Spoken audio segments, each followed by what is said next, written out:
Welcome back to the Dean Obeidallah show. Right now, very happy to have back on the show Representative Anna Eskamani, a Democrat representing the 42nd District in Florida in the state legislature. The Orange County covers part of Orlando. And now she's filed to run for mayor of Orlando in the 2027 election. And she has a lot to share about what's going on in Florida. Representative Eskamani, Happy New Year. Good to see you.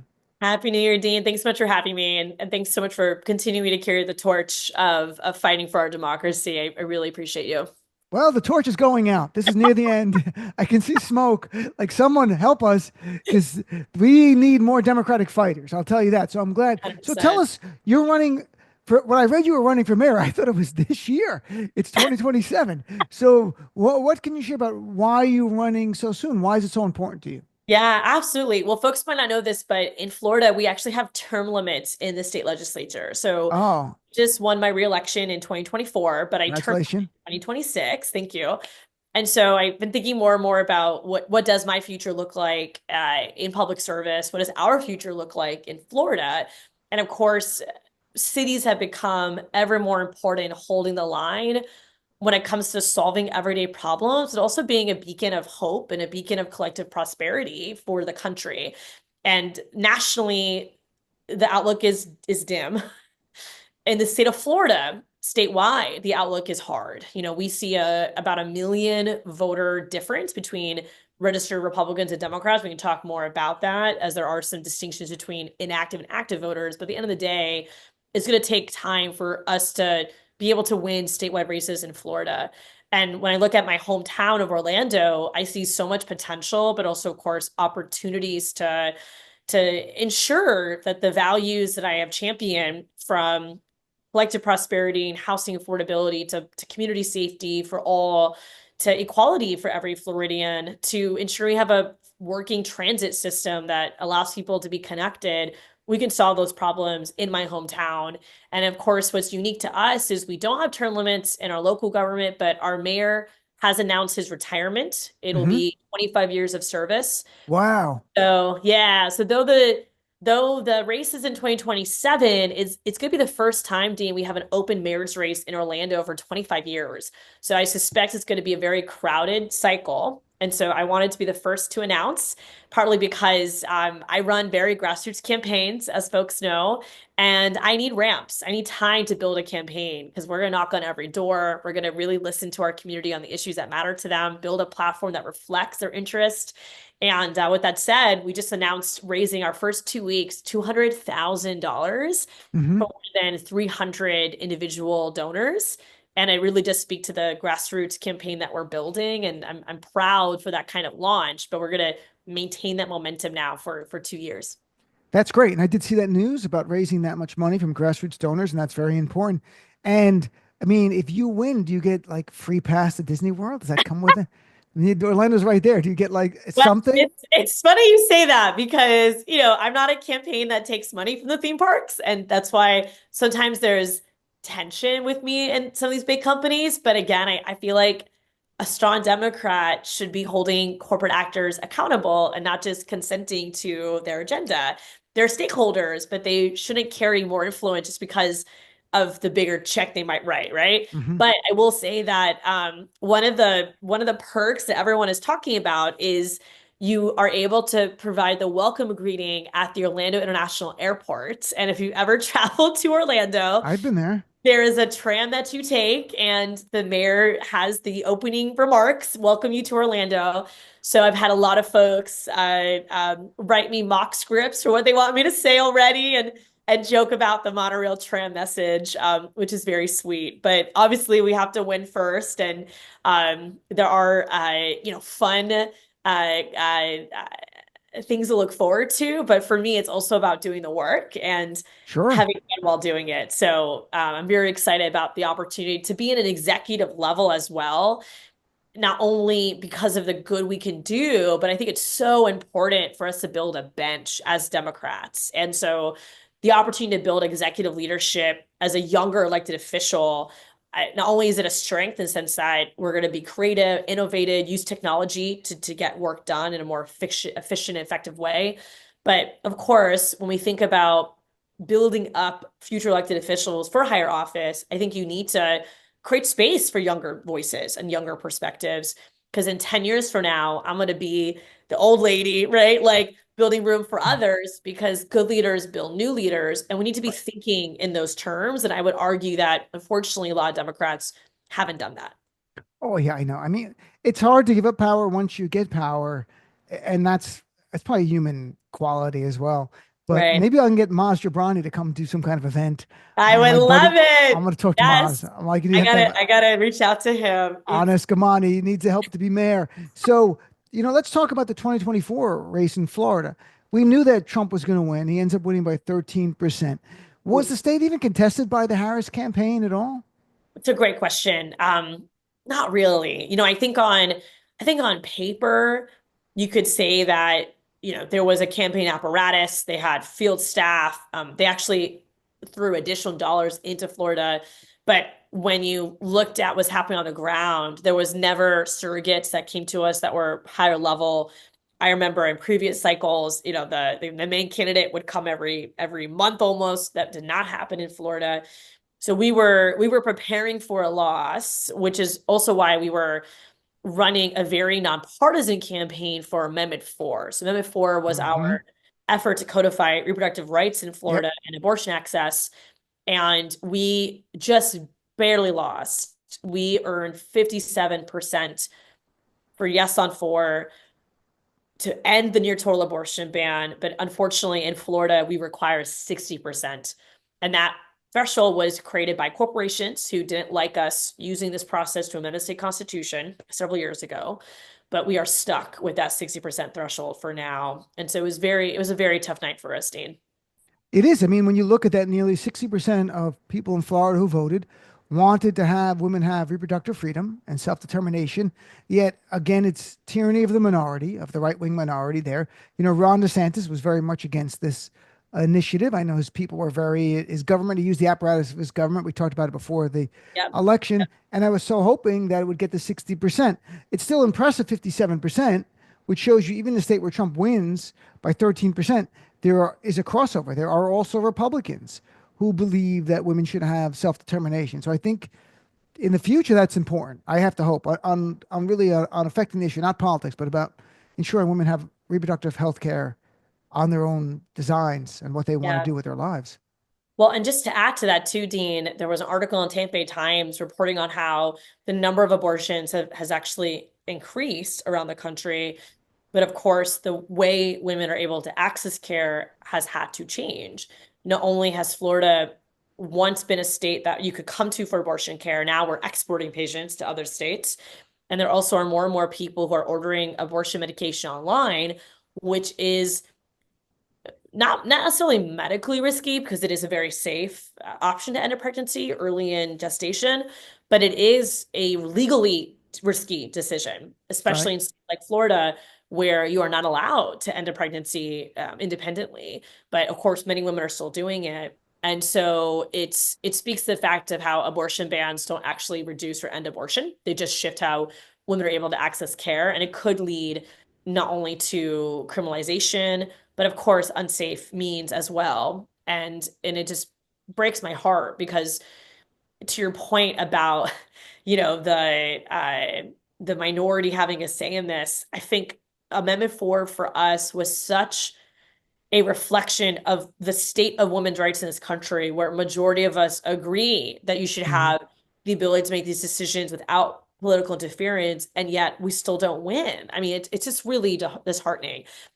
When I was campaigning for Amendment 4, I often thought of how painful it would be not only to not win, but to be so close and not win. And unfortunately, we lived that reality, and it was public money spent against us. And here's the other dynamic about it. The fact that Governor DeSantis got away with it, right? Got away with spending upwards of $30 million campaigning against Wow. war, and nothing stopped him from doing it. I'm concerned about what this means for any other ballot initiative, not just in Florida, but across the country. Because if DeSantis can get away with it, what stops another governor from doing the same thing in the future? So it definitely just sets unsettling standards for the future of our direct democracy opportunities and the future for ballot initiatives around the state and around the country. I'm chatting with Representative Anna Eskamani, who's now running for mayor of Orlando. So since the election, I saw two Democrats in the state legislature, Hillary Castle and Susan Valdez, switch parties. Right. And is there anything you would share about this? Is this, and they run as Democrats, they win, and then after the election, they go, guess what? I'm a Republican now, which is vitally unfair. You should have to resign and run again. There should be a special Agreed. election.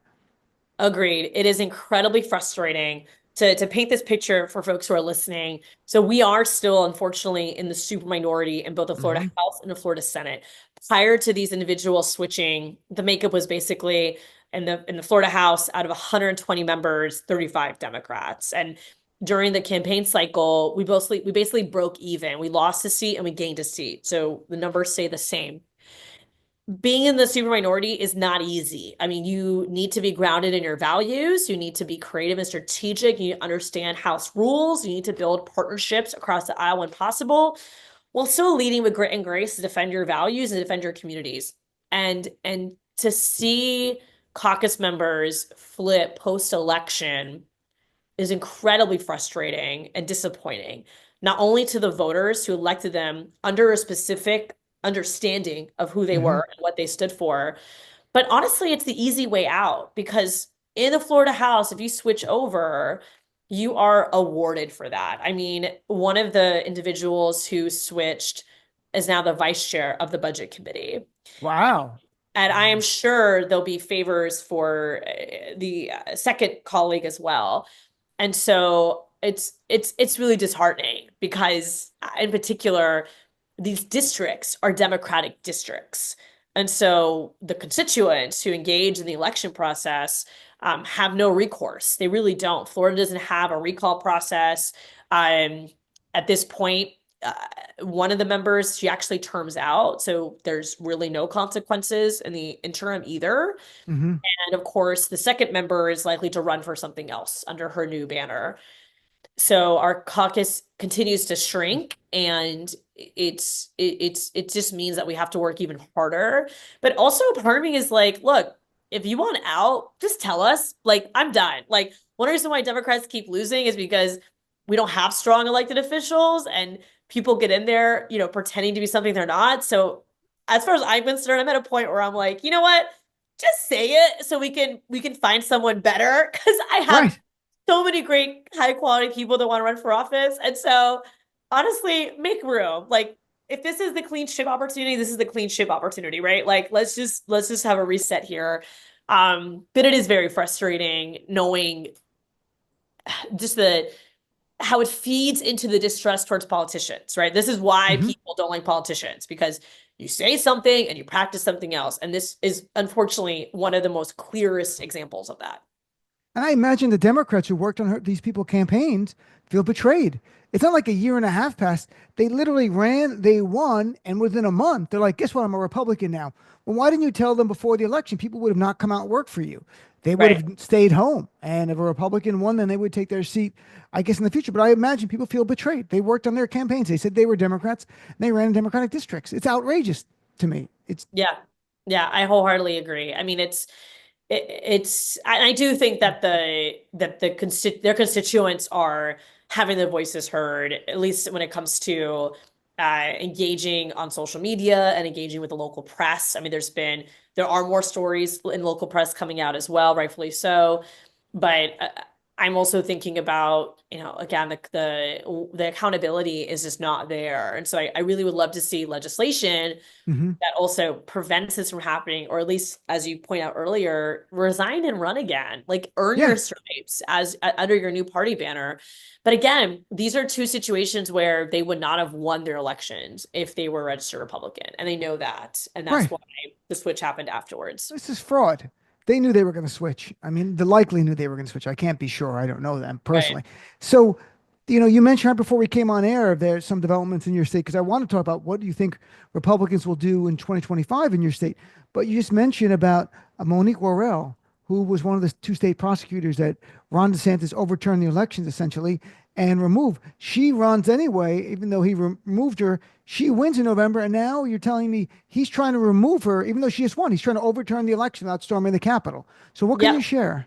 All over again. So, um, our duly elected state attorney her victory was one of the highlights nationally, I would argue. The fact that we were able to reelect a state attorney, also known as a state prosecutor or DA in other areas of the country, the fact that we were able to reelect her after she was unjustly removed by Governor DeSantis was historic for us. I mean, demonstrated that we could organize together, that the will of the voters has spoken twice now. Mm-hmm. And we were actually preparing to do a community swearing in for her, to really demonstrate how she is representative of our collective values here in Circuit 9, which is one of the largest circuits, most populous circuits in Florida.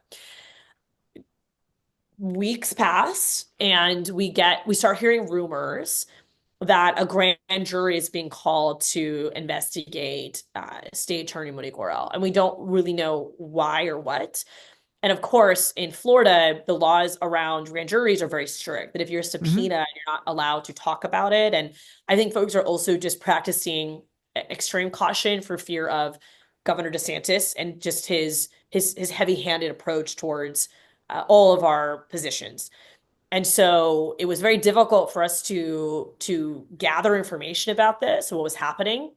But to make a long story short, we got word that the grand jury was being summoned in a small courthouse about an hour and a half away from Orlando in a city called Bartow in Polk County.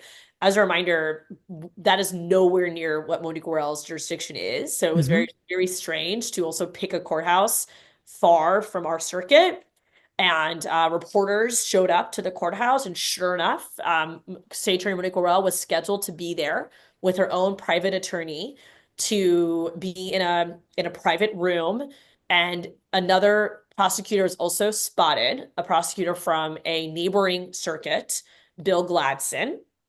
And so I'm operating under a lot of assumptions, unfortunately, because again, the information is so shielded.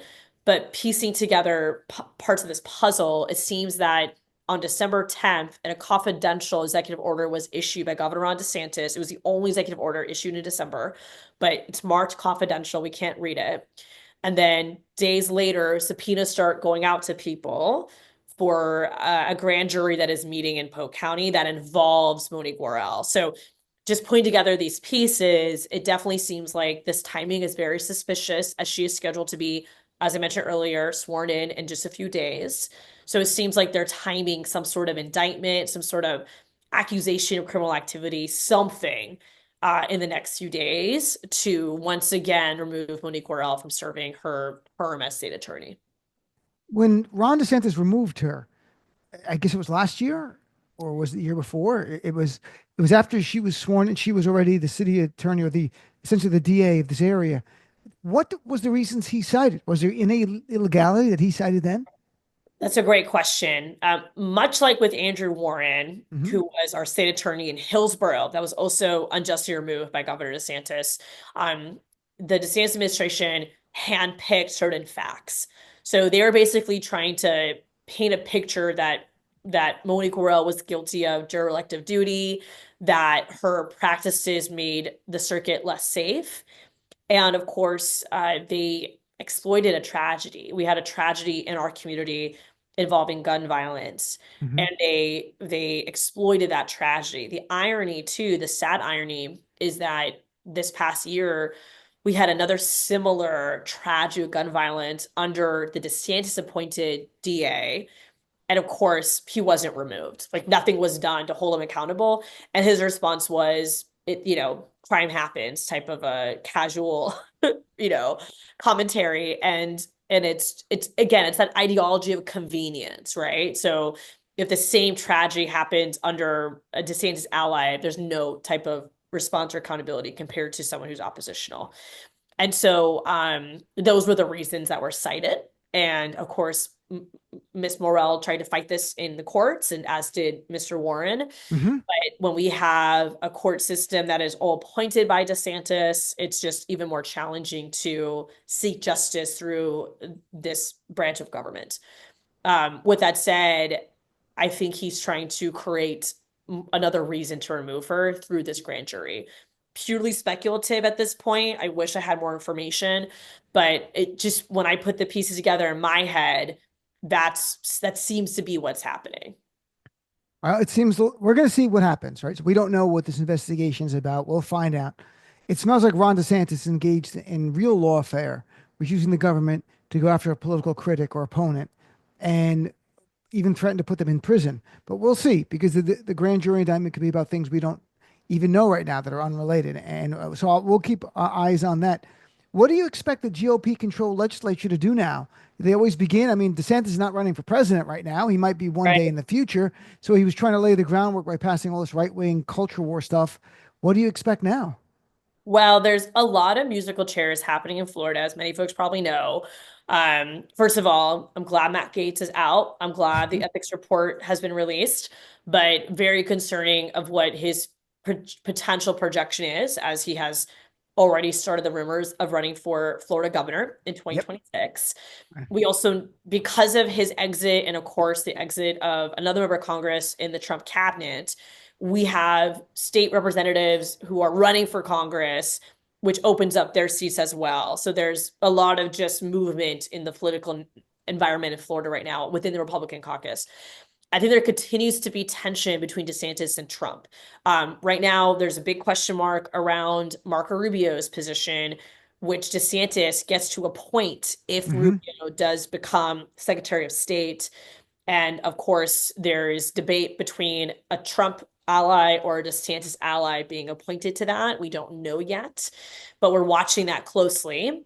And then when we talk about the policy front and the policy fights, I do expect, unfortunately, there to be a continuation of demonization of trans people and demonization of immigrants. And I suspect that just because we saw that at a national level, and what always happens in our state house is the national issues become localized in an effort to distract, deflect, divide, and ignore the real everyday issues that impact our families, focused on the economy, on property insurance, on utility rates, and so forth.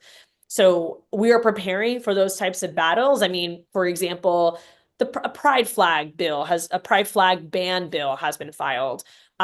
We've seen legislation to ban human. This is a very ironic bill. It's the Marjorie Taylor Greene bill. It's designed to prevent basically chemicals from being placed to create hurricanes. And the irony is that climate change is impacting our state, but it's not, the weather's not being impacted by humans the way you think it is. And of course, when I look at agency budget requests, they actually are talking about real life climate change. Meanwhile, our politicians are pursuing chemtrails, right? Like it's just such a dystopian situation that we have. But with that said, I'm hopeful for areas of common ground. Like I have bills in drafting right now. I'm about to file that have to do with small business relief, that have to do with transparency when you buy a show ticket, because we know that all these big Hmm. companies have just jacked up the prices of all these Yep. junk fees. So we're going to be pursuing legislation on that front. So we're trying to find those consumer protections and areas of common ground. But I mean, it's going to be it's always been an uphill battle for us as Democrats in the Florida legislature. Man, I remember when Florida was blue state and then purplish, and now it is DeSantistan. So, last thing, there's the race for DNC national chair. And do you want to see a DNC chair that commits to helping rebuild the Florida Democratic Party? I do, and I also want to see a DNC chair who is not going to completely toss aside dissenting viewpoints, because I think that's been really frustrating to Hmm. see is a complete just a neglect of self-reflection Right. and assumptions being made that if someone is dissenting, they're just trying to be problematic or an agitator. When in Right. reality, they have very valuable perspectives to hear and to not be defensive around. And I would love to see younger leadership, as I mentioned earlier. I just think Hmm. that we're not modern, we're not nimble, and we're not building and sharing an economic message at all. Like the FTC, for example, the Federal Trade Commission under the Biden administration has been one of the strongest. Lena Khan has been doing such amazing work, and yet Yep. we don't have politicians in our party who champion it because it upsets their corporate donors. Like that needs to stop. Ironically, even Congressman Matt Gaetz has said nice things about Lena Khan. I mean, I know. The Republicans know that the heart of the Democratic economic vision is a good one, and they're taking it away from us, trying to appeal to the working class in ways that historically have been our MO. And I'm not only alarmed by that, but I'm frustrated by it because I think we are constantly getting in our own way because we're self-censoring due to the influence of large corporations. And so I want to see a leadership that identifies that clearly and is going to take on the responsibility of not just crafting a strong economic agenda, but leading it and modeling it for others. I couldn't agree with you more. We either are going to submit to an oligarchy or we're going to fight it and give the people back the power, and that's who deserves it. And Republicans stealing things by throwing crumbs of populism to people when they're Right. really about the wealthy overall is remarkable. Representative Eskamani, it's great chatting with you. We'll talk much more between now and 2027, and about what's going on and the issues. But keep up the good fight, and I wish you the best in Florida. And we're going to keep my eye. I'm going to keep my eye on prosecutor-elect Monique Worrell and see what's going on there. But I look Thank forward to you. chatting with you in the future about what's going on in your state. Absolutely. And if folks want to keep in touch with us, we're on every social media platform, including Blue Sky now at Anna for Florida. So please follow us on these platforms. And our new website is annafororlando.com. Ah, Anna, for everyone. All right. I wish Keep you in the touch with best. us. All right. Take care. Have a great